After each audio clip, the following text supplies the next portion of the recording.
अथ वैशाख महात्म्य 15वां अध्याय। सब पापों से मुक्ति देने वाले और आरोग्यता प्रदान करने वाले सब महीनों में श्रेष्ठ वैशाख मास के महात्म्य का 15वां अध्याय। श्रुतदेव जी बोले, हे राजन, मधुसूदन भगवान के प्यारे पाप नाशक वैशाख महात्म्य का फल और भी सुनो। प्राचीन काल में पांचाल देश में पुण्यशील और बुद्धिमान भूरियश का पुत्र पुरुयश था। पिता के मरने पर वह राजा हुआ। यह बहुत शूरवीर, उदार, धनुर्विद्या में बड़ा प्रतापी था। धर्म पूर्वक पृथ्वी पर शासन करता था, परंतु पूर्व जन्म में इसने जलदान नहीं किया। इस पाप के मारे कुछ काल में उसकी सब संपत्ति नष्ट हो गई। उसे बलहीन जान उसके बैरी अनेक राजा आए और उसे युद्ध में जीत लिया। राजा परास्त होकर शेषिनी रानी और धात्रादि गण साथ ले, जहाँ का मार्ग कोई नहीं जानता था, ऐसी पहाड़ की कंदरा में घुस गया। वहाँ 53 वर्ष व्यतीत किए। एक दिन अपने सद्गुरु को सोचता हुआ अपने गुरु का स्मरण करने लगा।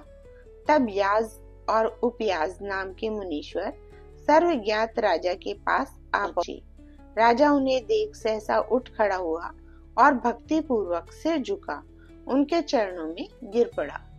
दोनों मुनियों ने राजा को उठाया और आंसू पहुंचे। तब वन के पुष्पादि से राजा ने मुनियों से प्रश्न किया, हे मुनीश्वरों, मेरे दुख का कारण विस्तार पूर्वक मुझसे कहिए। मेरे सत्कर्म करते हुए भी मेरी सारी संपत्ति नष्ट हो गई और मुझे महान कष्ट क्यों भोगना पड़ रहा है।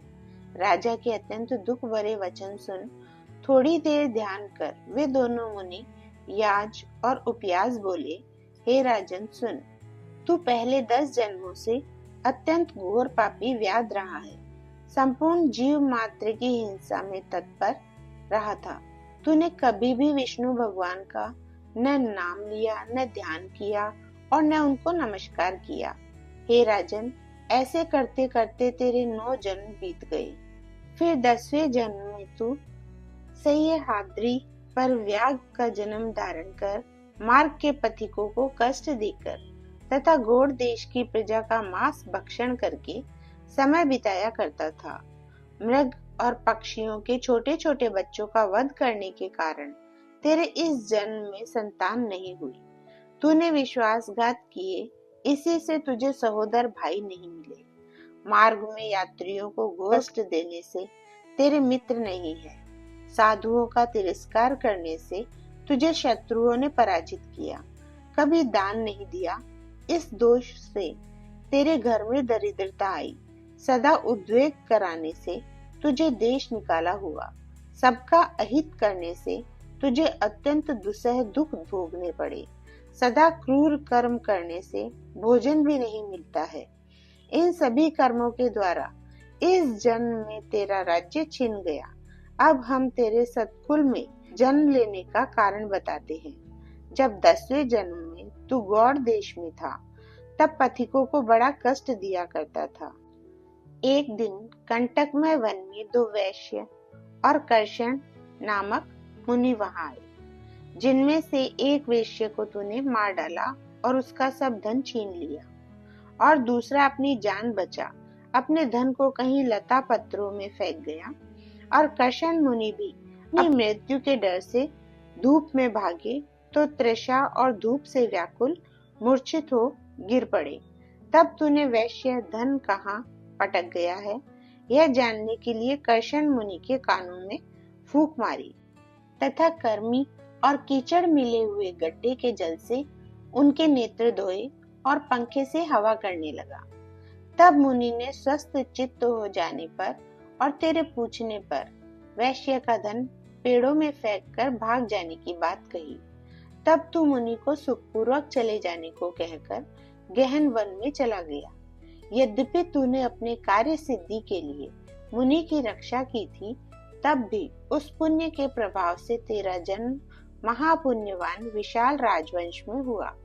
अब यदि तेरी इच्छा सुख, राज्य, सायुज्य, मुक्ति आदि प्राप्त करने की है, तो तू इस माधव नाम के वैशाख मास में और अक्षय तृतीया के दिन ब्याई गौ ब्राह्मण को दान दे, शमी छत्री प्रतिमा दान कर, प्याऊ लगवा स्नान कर, माधव भगवान का पूजन कर। इन बैसाखोक्त धर्मों के करने से तेरी विजय होकर साम्राज्य की प्राप्ति होगी और सब सुख भोगेगा और अपने समान पुत्र प्राप्त करेगा तथा सब लोग तेरे वश में हो जाएंगे। साथ ही विष्णु भगवान के साक्षात दर्शन होंगे। ऐसे कुल पुरोहित दोनों ब्राह्मण याज और उपयाज राजा को समझाकर अपने अपने घर चले गए। तब राजा ने अपने पुरोहितों की आज्ञा के अनुसार अपनी बची हुई सेना को संग ले अपने संपूर्ण कुटुंब सहित पांचाल नगरी में प्रवेश किया और बैसाख के सब धर्मों को करने लगा। जब राजाओं ने फिर चढ़ाई कर दी, तब घोर संग्राम कर और उन सबों को जीत उनके राज्य में से 10 अरब घोड़े, 3 कोट हाथी, 1 अरब रथ, 10 सहस्त्र ऊंट, 3 लाख गधे अपनी पुरी में लाया और सब राजा कर देने लगे। मधुसूदन भगवान की कृपा से वह चक्रवर्ती राजा हुआ और उसके 5 पुत्र बड़े गुणवान, शूरवीर और उदार धृष्टकेतु, धृष्टद्युम्न, विजय, चित्रकेतु, मयूरध्वज नाम के हुए। संपूर्ण प्रजा अनुराग और विश्वास करने लगी। फिर पांचाल देश का राजा निष्काम चित्त हो मधुसूदन भगवान की पूजा के लिए सभी धर्म करने लगा। जिनसे प्रसन्न हो मधुसूदन भगवान ने अक्षय तृतीया के दिन चारों भुजाओं में शंख, चक्र, पद्म लिए, पीतांबर धारण किए, वनमाला पहने, लक्ष्मी तथा अनुचरों सहित गरुड़ पर चढ़ साक्षात दर्शन दिया। उनके असहनीय तेज को देख राजा ने नेत्र बंद कर लिए। फिर उनके दर्शन कर हर्ष के मारे सब देह में रोमांच खड़ा हो गया। नेत्रों से आंसू गिरने लगे और अत्यंत भक्ति पूर्वक हाथ जोड़ सिर झुका स्तुति करने लगा। जय श्री राधे राधे।